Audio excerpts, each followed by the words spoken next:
To je oddaja na Coinov, portala Decrypt in z vami sva David in Stane. V njej razpravljava o Bitcoinu na preprost način. Zelo po domače. Če ti je v družbi nerodno vprašati, vprašaj naju in posnela bova odgovor. Piši na info@decrypt.com. Živijo, Stane. Že David. Danes v novem okolju, v novem studiu. Globoko v kočevskih gozdovih pod milim nebom med kresničkami in črički. A se res je, čisto drugačen feeling. A pa so res, ko si jih videl? Ne, tisti so bili pa učki od medveda. Kaj je novega?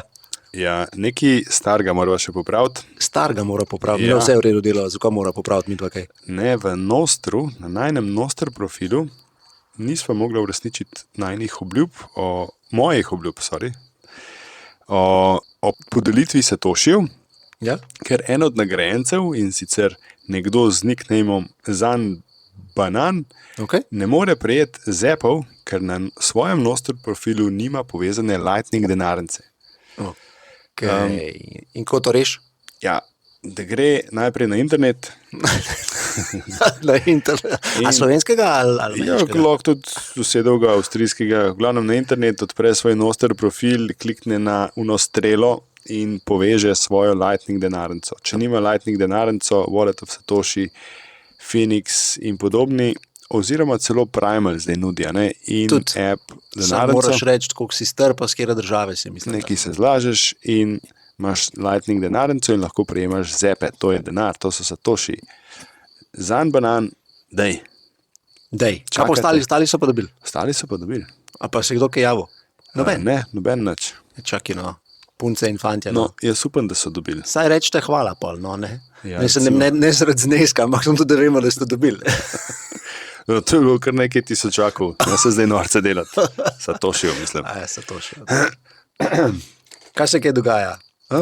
Ja, no, ko smo glih pri denarnicah, Ja. sem opazil, oziroma sva opazila, da Phoenix, ta lastniška Lightning denarnica, francoska, zdaj omogoča plačila prek NFC-ja. Tapneš 2 telefona in Bitcoin preskoči. In to sva ravno kar testirala. Ja, in šlo je v obe smeri. Če posodobite svojo Phoenix aplikacijo na Androidu ali iOS-u, čakaj, iOS tudi. A, ima že? Vem na začetku, da je bil samo na Androidu. Ne, tudi na iOS-u so. So. No, v glavnem, lahko poleg skeniranja QR kode, poleg pastanja, poleg slikanja neke slike, zdaj Bitcoin denarnico oziroma naslov, oziroma Lightning naslov, tokrat Bolt 11 in Bolt 12, torej reusable Lightning naslov, lahko deliš z nekom tudi s tepom telefonov prek NFC čipov in izkušnja je res dobra, ne? To je tako, kot bi s kartico na postterminalu tepno, ne? Oziroma s telefonom na postterminalu, No. kakor smo zdaj Pa navadni. s telefonom, ja. Tako. Ja, ful dober. Torej, ni razlike med plačili v pokvarjenem fiat svetu in med plačili z Lightningom v Bitcoinu. V bistvu so hitrejše, ne? Tole, kar smo mi testirali, je bilo hitrejše. Res je. Morate pa vedno paziti, ne? Da dobite več, kot pa plačate, ne? Ja. To je res. Če ne, pol denarnica prazna enkrat. To je res. No, ko smo tudi že pri Lightningu, Špar je v Švici testno uvedel sprejemanje Bitcoina prek Lightning omrežja v nekaj štacunah. To sva, mislim, da celo povedala, Ja, nekaj sva tednov omenila. nazaj, a ne? Ja. Zdaj sem pa zasledil, da razmišljajo, da bi to možnost plačevanja z Bitcoinom prek Lightninga razširili v trgovinah v Evropi. Ni točno znano, po katerih državah ali pa po katerih centrih. Špar ima več verik šparov, trgovinc, kioskov, ampak en podatek smo najdli na internetu, da ne bi imel po Evropi 13.900, se pravi toliko trgovinc, kioskov, megacentrov. Verjetno verigi, ne. Verjetno, ne Ne vem. bojo glih vse dajali. Pa, lej, pol tega jih je v Sloveniji. Ne bi bilo kao v 48 državah, ampak ne vem, kje so jih v Evropi toliko najdel. Ampak, V dajte meni zdaj nekaj Vatikanu povej. verjamem, da ni marano. Kako bojo to v Sloveniji naredili? Pojma nimam. Zakaj to sprašujem? Zato, ker v Sloveniji ne, je treba pol narediti pregled, KYC, a ne? pregled uporabnika. Ne? Se pravi, morajo vse uporabnike poznati. Se pravi, vsakeč, ko greš v Spar poči gumije, plačaš z Lightningom in stop, osebno ven, podpisati se, prstne vtise, kaj še, sklonce. Ja. Shit. Ja, mislim, se drugače to, ne, Naš riplaš, finančni minister, ali kaj že, verjetno ni pomislil na kaj tako uporabenega, pa toliko simpel, pa toliko dobrega. Pa njegov nutrija partner tudi ne. Ne, no, nekaj, no, tako govoriti, no. Joj, ti si Malo tako pa. negativen, ne. Mava še več materijala. Čak, rekel si, da imamo več. Kaj imamo več? Materijala za? Ja, v Sloveniji imamo zdaj toliko materijala, da bo odprla novo rubriko Material za škandal. In danes je na sporedu kva? Svet za cene. Kakšen svet? Lej, svet za cene je bil ustanovljen na Ministrstvu za gospodarstvo in razne priveske, kjer je gospod Han lani 20. decembra, bolj na tiho, ne, spet ena stvar pred prazniki. A se pravi, to je bilo decembra, tam okrog 15. aprila so pa to objavili. Ja, začetka aprila. 7. aprila so pa objavili, Aha. da so lani 20. decembra sklepom ministra imenovali svet za cene, kar naj bi bilo strokovno posvetovalno telo, ki bo obravnavalo vprašanja z področja nadzora nad cenami. Namen sveta je zagotoviti strokovno podporo in omogočiti prehodno usklajevanje stališč pri oblikovanju ukrepov za kontrolo cen. Shit. Se mi zdi, da sem to že slišal nekje. To si že slišal? Pa bral sem tudi že o teh stvareh. To imamo v malih možganih še iz komunizma. Namreč to so počeli v Socialistični republiki Rusiji, v SSSR-ju, in so imeli agencijo, tako imenovan Gosplan, ki so jo ustanovili leta 1921, več kot 100 let nazaj, ko se je komunizem uveljavil v Rusiji po revoluciji.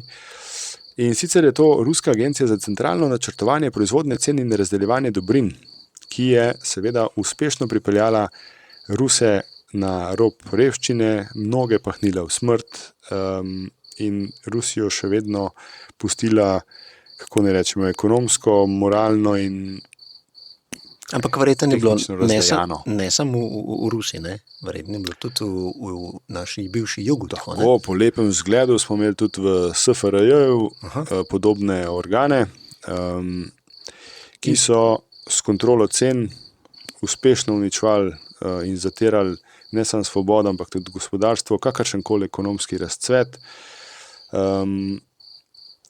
In vedno, ne, skozi zgodovino zgodovina nas uči, da kontrola cen nikoli ne deluje in da vedno privede prej ali slej do višjih cen, manjše konkurence, zrine ven tiste, ki niso povezani z državnimi veljaki. In tudi kakovost teh storitev je počasi se slabša. Tako da hiter. In to bomo zdaj ponovno... Ne bi tako negativen, počasi se slabša. Shit, res neverjetno. To je pa kar presenečenje, no? Mislim, kar je to je celo še škandal. kakšno presenečenje je zdaj pri tej vladi. To je res. Ne. To je res. Tako da pripravite se, cene bojo začele regulirati, kar pomeni, da bojo šle kratkoročno, mogoče bojo ostale na mer, dolgoročno gre pa gor. Treba to pogledati. Ravno danes so na neki seji teh specialistov za nutrije, na seji vlade, sprejeli en sklep, da bodo regulirali cene tudi na bencinskih servisih, na avtocesti, torej cene goriva, in tako kot si rekel, verjetno bodo šle cene goriva dol, zato ker so povsod okrog nas cene bistveno niže, ampak to bo na koncu nekdo plačal, ne? Ker te trgovci za goriva bodo izstavili račun državi za razliko in kontrola cen bo imela spet tak odličen učink, sploh nekdo to na koncu plača, kaj je proračun ali kdo. No, ampak, mislim, proračun smo mi, ne, vse to vemo. Ja, ampak kdo to plača, to razliko v kontrolirani ceni? Ali Petrol na koncu toži državo? Ali Petrol nekako to dobi verjetno, ne? Nekje že mora to dobiti noter, no? Ja. Ampak zdaj trenutno so regulirane bile samo na izven, ne? Izven avtoceste. Ja, ampak če pogledava problem goriv, vsaj pri nas, cena goriva je itak sestavljena iz 50+% iz trošarin in drugih davkov, tako da cena na trgu nafte, ne, je irelevantna za Slovence, ne, ker je tako veliki davki gor nabiti, da bi cena mogla biti bistveno nižja. Ne, cena nafte je padla, danes mislim, da je poskočila 5%, ampak drugače pa padla, ker konkretno. In če bi to bilo... Ne, pri nas pa ne. Pri nas pa uspešno polnimo proračun. Kaj pa je prvi največji partner te naše Nutrija stranke pripravlja tudi v zvezi z neko obdavčitvijo? A misliš, tudi eni taki SD? Ja, to so te bivši najbolj rdeči, ker Svoboda so malo manj rdeči, te so pa prvo rdeči. Ja, oni se pa tudi že pripravljajo očitno na volitve, ne, naslednje. In bi oni radi ene bombončke njihovi volilni bazi, ampak samo izbrani volilni bazi dali pri obdavčitvi. In sicer gre za raziskovalce, športnike in uprizoritvene umetnike. In njim bi priznali višji odstotek normiranih odhodkov, kar pomeni na koncu nižji davek. Zdaj pa, zakaj bi pa sam njim to dal, zakaj pa ne bi to meni dal tudi pa tebi? Ja, to je neka ciljna skupina, na katero ciljajo, da bodo dobili glasove. Ja, očitno, ampak jaz bi tudi, ne? Ja, vsi bi. Pač klientelizem... A to ne velja za vse? Zgleda ne. Ne? Zgleda ne. Se mislim, da je podobno, a za novinarje je tudi tako, da imajo neko različno obdavčitev, oziroma imajo tudi, mislim, da priznan več odhodkov. To pa ne vem. No, lahko, da sem se zmotil, ampak nekaj sem tudi bral. No. Skratka, a ni normalno, da je za vse enak? Bi bilo normalno, če bi bili v normalni državi in če bi imeli normalno vlado. Ja, ok. No, to bi sam nek predlog. Še boljš, če bi imeli normalen denar.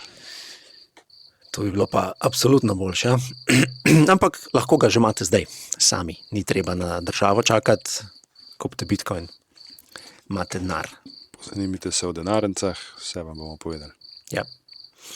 Ok, bomo videli, kaj bo z tega ratalno. Gremo naprej.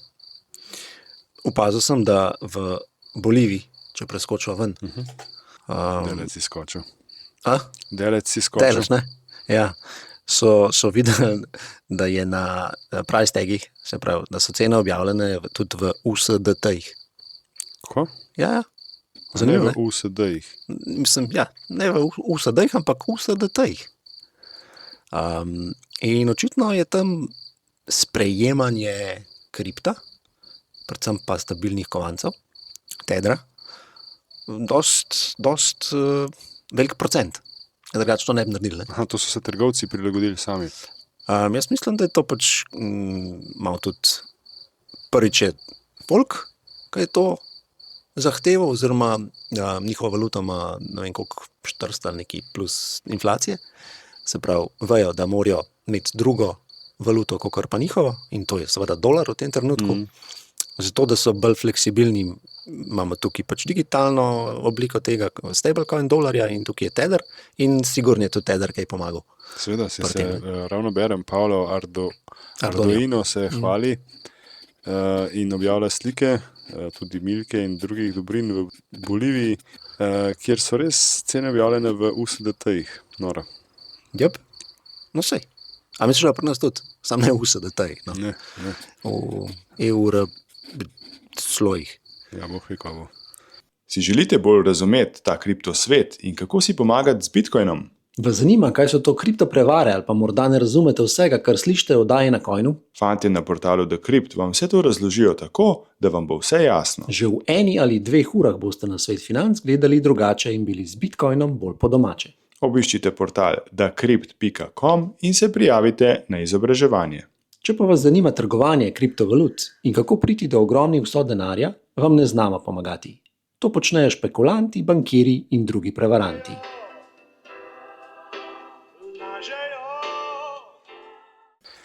Ampak pride to malja, kar smo prejšnjič 2 epizodi nazaj govorili. Digitalni evro 2026, ne? No, ampak če sva že rekla digitalni evro, pa deva še nekaj reči to ponovno o digitalni identiteti v Evropi. Kar je predpogoj za digitalni evro. Nekje ga mora kupiti. Verjetno ni glih predpogoj, je pa to zato, da svoj plan lahko izvedejo, ne, globalisti. Digitalna identiteta je tista osnovna, ja, na kateri se vse gradi. No in šefica Vize je komentirala, da pa evropski digitalni wallet je pa res huda stvar in sicer 2026 naj bi ga začelo uvajati in države naj bi ga sprejele do 2027. Države pomeni tudi ti, ki to poslušaš. In bilo, se pravi, država ga izda, noter bojo vaši podatki, celo vidiš, plača bo noter oziroma prihodki.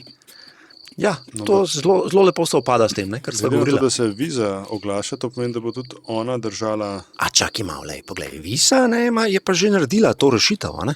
Oziroma je ena izmed ponudnikov teh rešitev. Ne? Torej tudi ena izmed bralcev naših podatkov. Absolutno, oni imajo pa itak že podatke, naprimer, ne? Tako Visa, kot Mastercard ima ta podatke o nas že. Ne? Kaj bo to rezultiralo? Kako bo to v praksi izgledalo? Kakšne so aplikacije te digitalne identitete? To so same dobre stvari. To smo še večkrat govorili, da bo zelo dober. Ja. Naprimer, kdaj enoš mogo kaj kupiti, kar je v končni fazi dobro zate, ne? Ja. To je už prešparil. Ker bo centralni komitej odločil, kaj lahko kupiti. Ja, svet za cene bo rekel, tole pa danes pa je pa previsok. Svet za cene bo določil, po kakšni ceni bom kupil. Aha. Centralni komitej bo pa določil, če bom sploh kupil. Evo, vidiš? Dvakrat bom prešparal. In bo rekel, ne, tole pa danes pa si bil preveč poreden. Ja, in danes ne boš tega kupil. Nisi eno nutrijo spovozil, to je pa preveč. Ni dobro, to ni dobro. No in to v bistvu se opada tudi s tem, kar se je ravno danes zgodilo v Franciji, in sicer je vlada dala predlog prepovedi uporabe socialnih omrežij mlajših od 15 let. Hkrati pa naj bi se to, koliko si star, razširili tudi na spletne nakupe. Čakaj, ampak to ima zdaj pa smisel, se pravi. Vsi bomo kupovali v Šparu, ker tam prešparaš, a ne? Sploh ne boš smel nič kupiti. Bomo skozi v Šparu. Špar je prevzel države, evo. Zdaj vemo, kdo je. No, skratka, zgodba se sestavlja. Če ste bili pozorni, večkrat sva že to povedala, digitalna identiteta plus digitalni evro, gulag. Ne? Gulag na odprtem. Tudi v Kočevskem rogu. Ja. Pustme medo. Resničke so lepe. To so učke, človek. Ej, ja. Ampak če hočeš imeti CBDC evro, moraš pa najprej kaj? Uvesti fizični evro. A to kdo počne? Ja, imaš prav. In sicer Bolgarija, ne? Ja. Bolgari so veselo sprejeli, da bojo šli v evro območje z 1.1.2026. Ampak kdo točno je bil vesel v Bolgariji tega? Vlada je bila vesela. Ne? Zdaj, več kot 50% ljudi je kontra temu, ne? Po verih, ki jih imam jaz, 60 do 70% ljudi je kontra evru, nasprotuje, seveda ni bilo nobenega referenduma. Veste, kaj se je zgodilo, ko je prišel evro v Slovenijo, ne? Ja, cene so bile čist mičkene. Čist mičkene so bile cene, ja? Čist mičkene. Ampak smo plačevali. Vsak, ki je določil cene, je rekel, če ne bo glih ta prav trenutek, pa dajmo tole še ne 30% zvišati, ali pa še kaj več, ne? Čakaj, David, 239 krat cela nižje cene 64, so bile. ne? Je bil tečaj. Tokrat nižje cene so bile. Tokrat manjše cene, moram reči. Vidiš? Smo jih pa bolj prikladno zaokrožili na 400. Ja, no. In če se spomnite, tudi na Hrvaškem je bilo to zelo lep primer. Za vaš dopust, ne, so kar naenkrat cene, kot si rekel, stane so se znižale, ne? Zaokrožile so se. Zaokrožile so bile lepe. Ne boš ti grde cene plačal. Sicer nis bil na dopustu več 2 tedna, ampak bil sem še en teden. Tudi nisem šel v Dubrovnik, ampak sem šel v Savudrijo, ampak pustimo, morje je morje, mokar je povsod. Ja, no, skratka. Evroobmočje je dobil še enega novega člana, ki ga bo molzil. Tako da, ja. Ampak tudi Bitcoin ima nek napredek.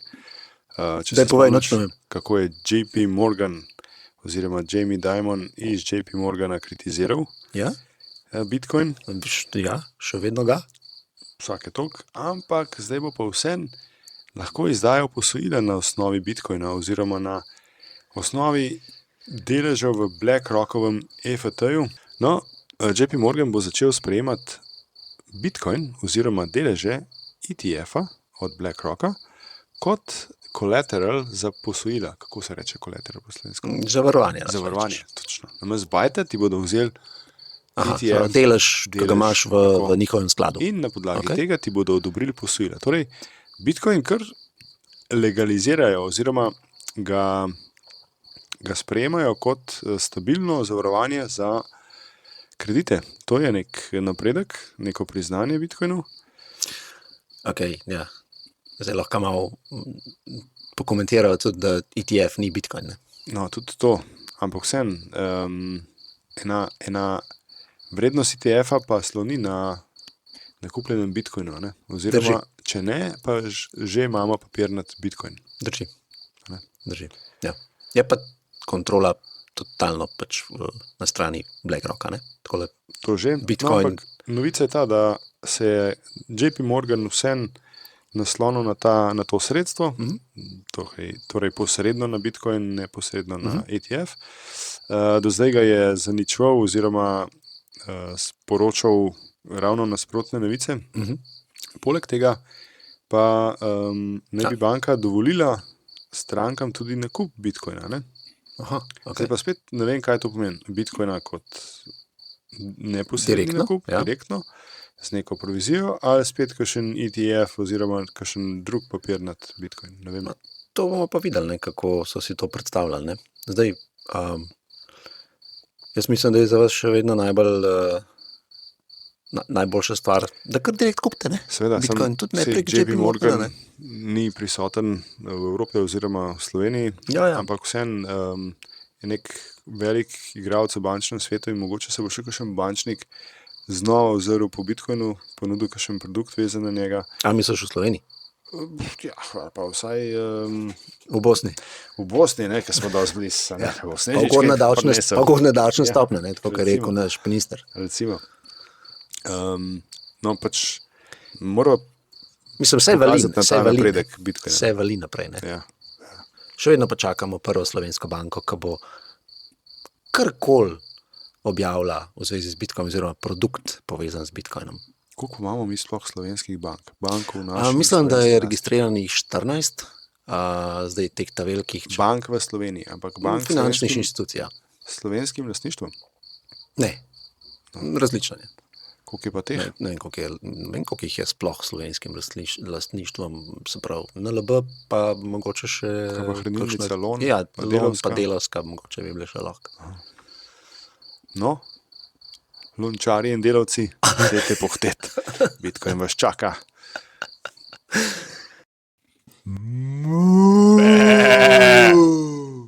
Sem bil parčižman, da bi solato, je rekel Simon, če prijel lopato.